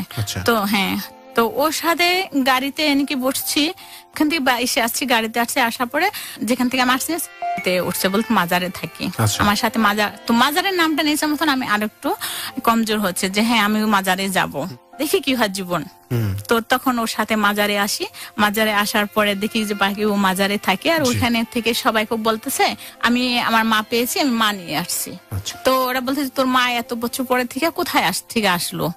আমি ওখানে একটু আবার চালাকি করেছি যে ওদের কথাগুলো শুনে কথা বলতাম, যারা কি বলে। হ্যাঁ, তখন কেউ বলতেছে হ্যাঁ আমার মা আসছে, তো ওরা ওইখানে ওকে ভাইয়া প্রচুর মানে। আচ্ছা, জি, ও যা বলে, যা ও বলে যেটা একটা বিপদ আসলে ও আগে থেকে বলে যে আচ্ছা, বিপদটা, আচ্ছা। হ্যাঁ এরকম আর কি। প্রচুর লোক ওকে মানে। তো ও বলতেছে হ্যাঁ তুমি এত বছর এনেকে কোথায় ছিলা? তো আমি বলছি কি বাইরে ছিলাম। আচ্ছা, ওর মাঝে কোন রাষ্ট্রে ছিল ওটা তার আমি জানি না, তো আমি বলতেছিলাম বাইরে ছিলাম। তো বলতেছে হ্যাঁ ও বলতো যে আমার মা পাকিস্তানে। তখন আমি একটু কমজোরি হলাম যে হ্যাঁ পাকিস্তানে। আচ্ছা। তো হ্যাঁ, তখন এনেকে আমি বললাম যে হ্যাঁ আমি পাকিস্তানে ছিলাম।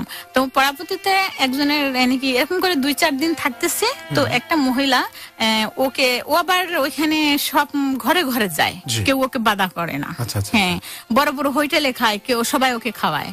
হ্যাঁ, তো ওইখানে আমি গেছি মতন ভাইয়া, সবাই আমাকে দেখতে আসতেছে যে জীবনের মা আসছে, বাবা রেখে আসছিল এরকম এরকম। তো ওনার কাছ থেকে শুনে, তো ওনারা যখন আমাকে জিজ্ঞাসা করছে আমি কি হ্যাঁ ওর বাবা তো আমাকে রেখে আসছিল, তারপরে আমি এসে ওর খোঁজ পাইছি, তারপরে ওর সাথে আমি আসছি, ও আমাকে নিয়ে আসছে ঢাকা থেকে। ঢাকা আসছিলাম হ্যাঁ এর জন্য তো ও ঢাকা গেছে, তারা বলতেছে এই জন্য তো ও ঢাকা গেছে। হ্যাঁ, আর বলছে যে মা নিয়ে আসছি। তো ওর ওই কমজোরিটা ভাইয়া আমার এই কাজটা আমি লাগাচ্ছি, ওইখানে ওই হিসাবে থাকি। আচ্ছা, আপনি ওনার সাথে আছেন না? জানেন? হ্যাঁ, ওইখানে আছি, সবাই জানে যে আমি ওর মা। কিন্তু আজকে যদি আমাকে কেউ শুনে তাহলে ওরা জানতে পারবে কথাটা যে আমি ওর মা না। ওর জেলা ভাই আমার ওর মা না। এটা আপনি কি করে বুঝতে পারলেন যে ওর মা না? এই জন্য কেন, আমার ছেলে তো ওর বাবা যেটা নাকি পাকিস্তানের যে ছিল, তো ওর বাবা তো ওকে নিয়ে আসে নাই। আচ্ছা, ওর বাবার কথাও বলেছে তাই তো? হ্যাঁ, ওর বাবা। ইস, এই জায়গাটা আমি কিন্তু এতক্ষণ ধরে মনে করছিলাম হয়তো এই সে আপনার হারায় যাওয়া ছেলেটা। ভাইয়া ও তো ওর বাবা নিয়ে আসতো ওকে। যদি সত্যি এমন হতো যে এই ছেলেটাই আপনার ছেলে, কিন্তু জীবন তো আসলে অন্যরকম। জীবন আসলেই কল্পনার চেয়েও বেশি কিছু। ওর বাবা তো নেই, বাবা কোথা থেকে আসবে? তো আমি একটা কথা বলতে চাই ভাইয়া, যে যারা আমাকে শুনুক, দেখো আমি ওর আশ্রয় নিয়েছি কেন, আমার থাকার কোনো জায়গা ছিল না, এর জন্য ওকে ইউজ করার জন্য না। না, আপনি আর কি করতেন? আপনি কেন ওকে ইউজ করবেন? আপনার তো কিছু করার নাই। আর আমি শুধু আমার শায়ান আলীর জন্য কথাই বলতে চাই, ও যেখানে থাক, যদি আজ আমাকে শুনে তো আমার সাথে যোগাযোগ করুক, আমি এটা চাই। আর যে ছেলেটা আমাকে, আমার ছেলেপুন আমার জীবনে আছে, আমি চাই ও যেন ভালো রাস্তায় সে যদি বেঁচে থাকে। যাই হোক, এটা তো আমি চাই যে দুটোটা ছেলে ও যেন ভালো রাস্তায় এসে পড়ে, যদি বেঁচে থাকে। আর আমার বাবুটা যেখানে থাক, ও যদি আজ আমাকে শুনতে পায়, শুনে, তাহলেও আমার কাছে ফিরে আসুক। আর আমি বাংলাদেশি সবাইকে একটু কথা বলতে চাই ভাইয়া, জি অবশ্যই, যে আমার বাবা আমার মা যার জন্য, যে দেশটার জন্য জান দিয়েছে, আমি সে দেশের ভক্তি, আমি এ দেশটাকে ভালোবাসি। ভাইয়া, আমার বাবা তো মুক্তিযোদ্ধা ছিল, আর এখন মুক্তিযুদ্ধ অনেক কিছু হইতেছে। আমি চাই প্লিজ আমাকে সবাই একটু সাপোর্ট করেন। আমি জানি না কি ভুল করেছি, লোক বলে ভুল করলে তারই হয়, কিন্তু আমি জানি না ভাইয়া, যদি কেউ জানে আমাকে ভুলটা বলুক যে আমার ভুলটা এখানে হয়েছে। সবার কাছে ভাইয়া, বড় ছোট সবার কাছে রিকোয়েস্টটা করি, যারা আমাকে শুনতেছে, প্লিজ আমাকে একটু হেল্প করেন, অথবা পাকিস্তান যাওয়ার জন্য, অথবা আমার ভালোভাবে একটু থাকার জন্য। আমি শুধু এই জিনিসটা চাই, কেন আমি আর পারতেছি না ভাইয়া। আর আমি একটু ভালোভাবে ভাইয়া থাকতে চাই, যদি আমার বাঁচার মতো, তাহলে। আর না হলে আমাকে সবাই বলে দেখ যে এই কাজটা তুমি করো, এটা করবো ভাইয়া।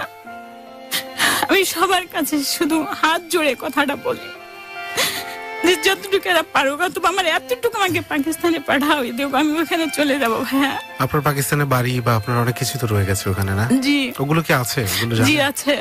কোনোভাবে পাকিস্তান যদি যেতে পারেন, প্রিয় শ্রোতা, জি, আমি পাকিস্তান যাওয়ার জন্য ভাইয়া চেষ্টা করেছিলাম, তো এখানে প্রচুর টাকা চেয়েছে, এটা আমি কিন্তু যেতে পারি না। কিন্তু আমি এটাই চাই ভাইয়া, ঠিক আছে। আমি আর কিছু চাই না। প্রিয় শ্রোতা, আজকের মতো শেষ করছি। আপনাদেরকে ধন্যবাদ 2টা সপ্তাহ ধরে, 2টা বুধবার ধরে এই গল্পটা শোনার জন্য, এবং শুনে অনেক কিছুই আপনার জীবনের উপরে এফেক্টিভ হয়েছে, আই এম শিওর। কারণ হতেই হবে, যে কারণেই এই গল্পটা প্রচার করেছি। 2টা বুধবার ধরে। এতটুকুই চাই আমি ওর পক্ষ হয়ে, যে ওর জন্য দোয়া করবেন। যদি কেউ কোনোভাবে সাহায্য করতে চান, সেটা আপ টু ইউ। এবং এই মানুষটা কিভাবে বেঁচে আছে সেটা পুরোটা গল্প শুনলেই বোঝা যায় যে বেঁচে থাকাটা কতখানি টাফ হয়ে দাঁড়িয়েছে আজকে। আমি এটাই চাই প্রথমত, যে সে যেন তার ছেলেটাকে খুঁজে পায়। যদি কোনোভাবে সেই ছেলেটা, তার আসল সন্তান, আপন সন্তান, সে যদি কোনোভাবে অনুষ্ঠানটা শুনে থাকে, যদি ফিরে পায় তার মাকে, এটাই হচ্ছে গিয়ে আমাদের জন্য সবচেয়ে বড় প্রাপ্তি হবে। এবং যদি আপনারা তার পাশে দাঁড়াতে চান, দাঁড়াতে পারেন, দ্যাটস আপ টু ইউ। আজকের মতো বিদায় নিচ্ছি, শুভরাত্রি।